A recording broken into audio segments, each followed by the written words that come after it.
he is not the most skillful fighter in the world. However, he has a way, as all successful fighters do, of landing his shots. And he's got like stone, it's like he got bricks in his hands, right? He's a heavy-handed guy.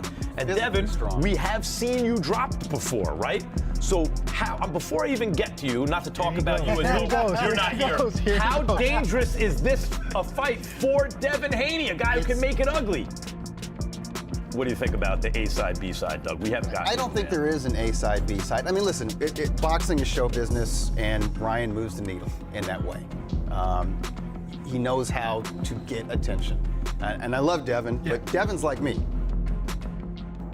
Rolly is a lot lesser version, but he's a knockoff version of Prince Nassim Ahmed. Prince Nassim Ahmed. If he hit you, you're gonna know you can hit because he got unusual punching power.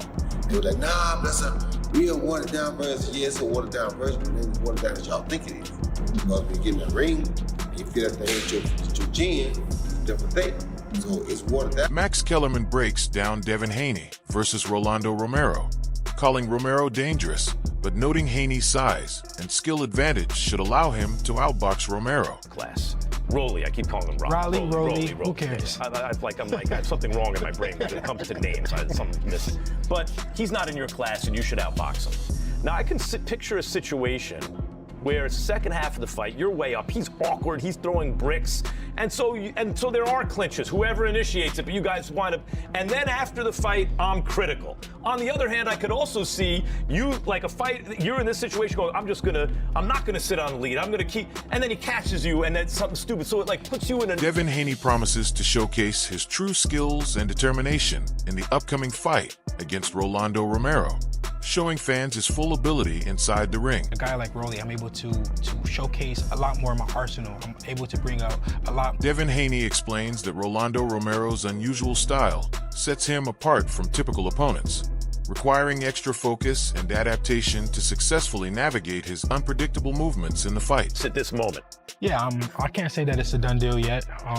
We're working on it. I think that it's very likely that it will happen. I think that it's a good fight for boxing. He has a very awkward style, and that's what makes it hard for guys to beat him. And that's what we see that Ryan had a lot of trouble with him. Doug Fisher tells Max Kellerman that Devin Haney's intelligence and natural skills give him an edge, while Rolando Romero's peculiar style still makes him a tricky opponent despite Haney's overall superiority. Or Devin Haney, a guy who can make it ugly. It's interesting because if you compare Devin with Rolly in terms of natural talent, ring intelligence, skill, technique, everything different class towards Devin. Devin has the advantage. But when you talk about styles, Rolly is unorthodox. Rolly is awkward. And we've seen in the past where an unorthodox fighter, you're gonna bring it up. I know where you're going. Versus Ricardo Mayorga. I knew it. And Sergio Mora. Doug, you and me. I got it. Both Mayorga and Mora had unorthodox styles. They didn't work off their jabs. They didn't necessarily move in the right directions. But there's a method to their madness. And they were world-class fighters. And on the best night of their professional careers, they were able to upset. Rolando Romero admits that online trash talk is only for show, emphasizing respect for Devin Haney when meeting in person and showing sportsmanship beyond the hype surrounding their fight. Where does Haney rate on, I guess, the Rolly ranking system on, as far as a skilled fighter or a guy you respect on what he does, or does it depend on if he signs the contract for the fight? Haney on Twitter, there's no respect. Haney in person, he doesn't speak. So I mean, he's just a chill kid. Now Devin Haney on Twitter, because he's a keyboard warrior, he think he's a big tough guy. So on the internet, but then in person Both Devin Haney and Rolando Romero previously sparred during their prime years, giving them insight into each other's strengths and weaknesses, which could influence strategy in their upcoming unification clash.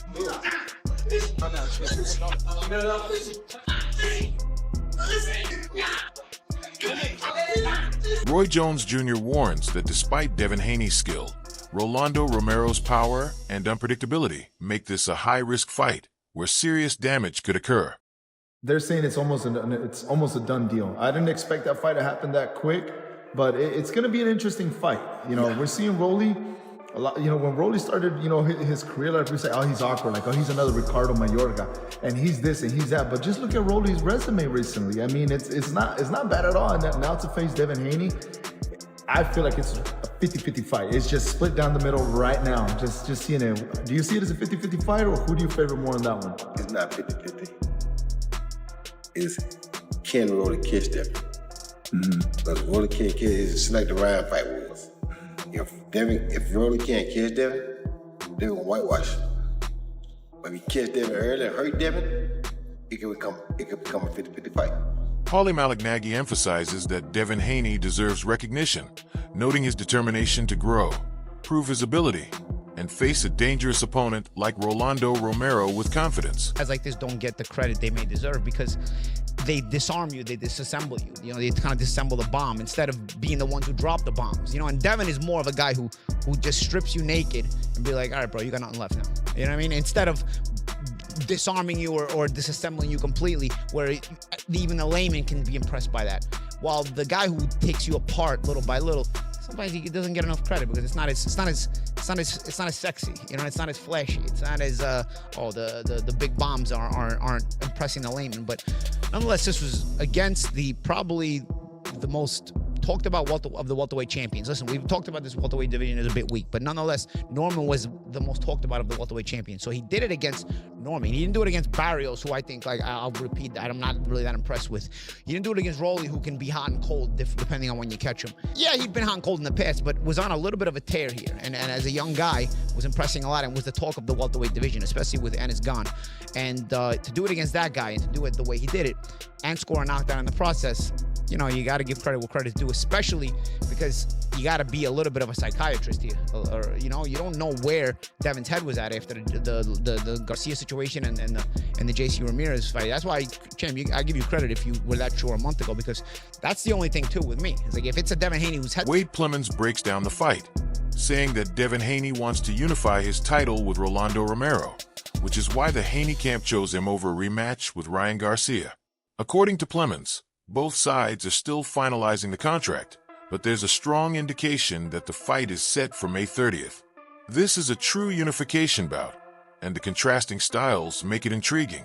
Rolando Romero is aggressive, walking forward and throwing heavy punches, a strategy he has used successfully in previous fights.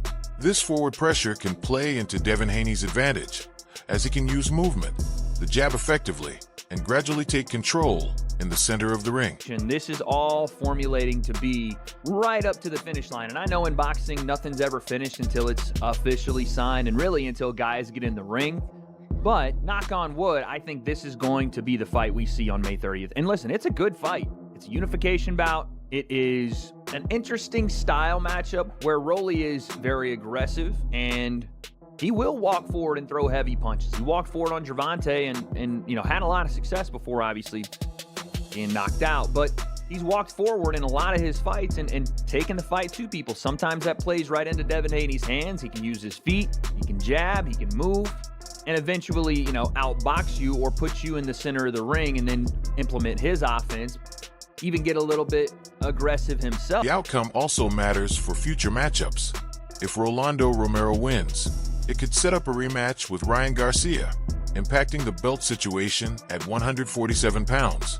Devin Haney's team is focused on making the best strategic decisions regardless of opponent, but Romero's power and unconventional style make him dangerous. Wade Plemons also dismisses claims that Claressa Shields could challenge Romero, emphasizing the difficulty of top-level competition. Meanwhile, Oscar de la Hoya argues that a Haney versus Garcia fight might make more sense, highlighting the rivalry and stakes involved.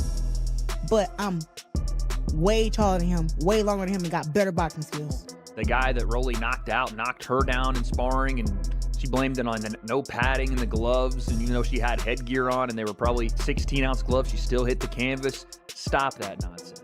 Just stop it. Clarissa's not knocking out Rolly or any top-level fighter, male fighter, in the world. It's not happening. So just to address that.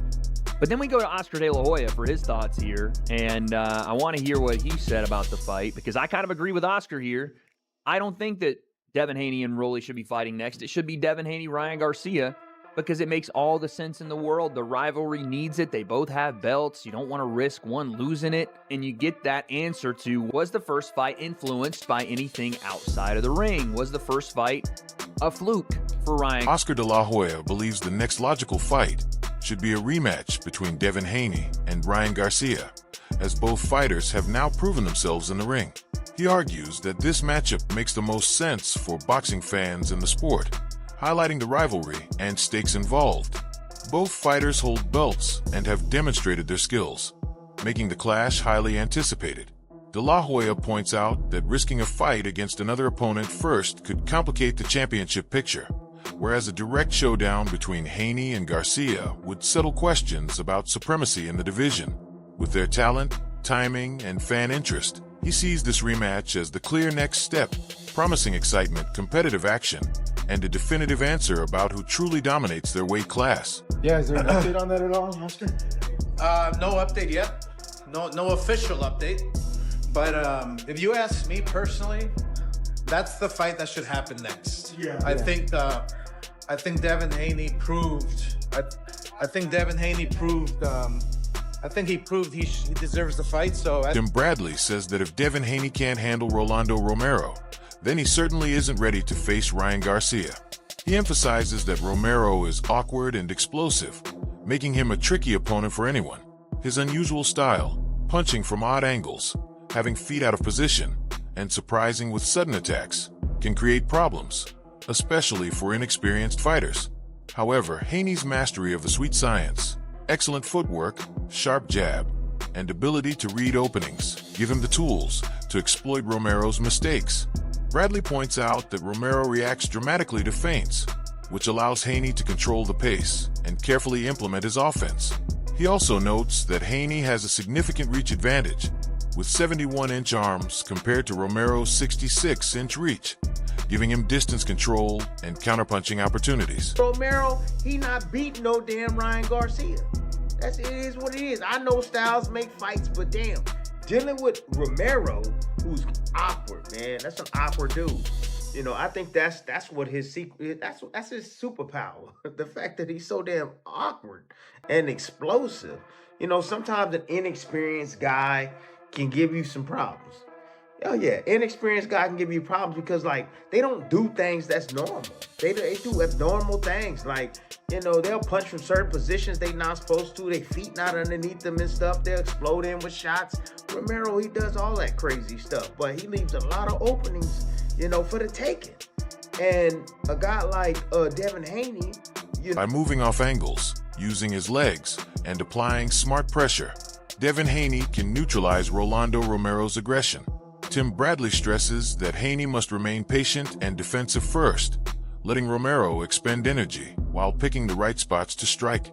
If timed correctly, Haney could even put Romero on the canvas, as he has done with previous opponents.